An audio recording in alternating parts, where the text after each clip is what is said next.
వాళ్ళేం దరిద్రంతో నాకే పట్టినట్టుంది మావా.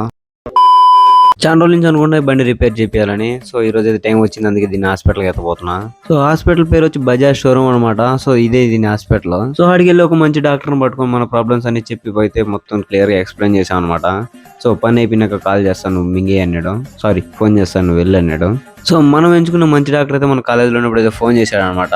సో మన కాలేజీలో ఉన్నప్పుడు ఫోన్ అవ్వడం కాబట్టి కాలేజీలో నుంచి బయటకు వచ్చి కాల్ చేశా. సో బ్రో నీ పని అయిపోయింది, వచ్చి బైక్ ఎత్తుకోబో అన్నాడు. సో ఇంకా సీదా షోరూమ్ కాడికి వచ్చేసాం. సో చక్కగా ఇంకా మన పేషెంట్ దగ్గరికి వచ్చేసాం అనమాట. నీట్ గా చెక్ చేసాం ట్రీట్మెంట్ జరిగిందా లేదా అని. సో ఇంకా బిల్లు ఒకటి చేతిలో పెట్టి పోయి కట్టేపోండి అన్నారు. సో పైకి వచ్చేసి బిల్లు కట్టేపటికి 850 అయింది అనమాట. సో ఫోన్ పే వేసి వచ్చేసాము. సో ఇంత బాగా జరిగిపోతుంటే దరిద్రం ఎక్కడ ఉందనే కదా. ఆగండి, దరిద్రం ఇప్పుడే ఎంట్రీ ఇస్తుంది. సో ఇంక బండి తీసుకుని వెళ్తా ఉంటే పంచర్ అయింది అనమాట.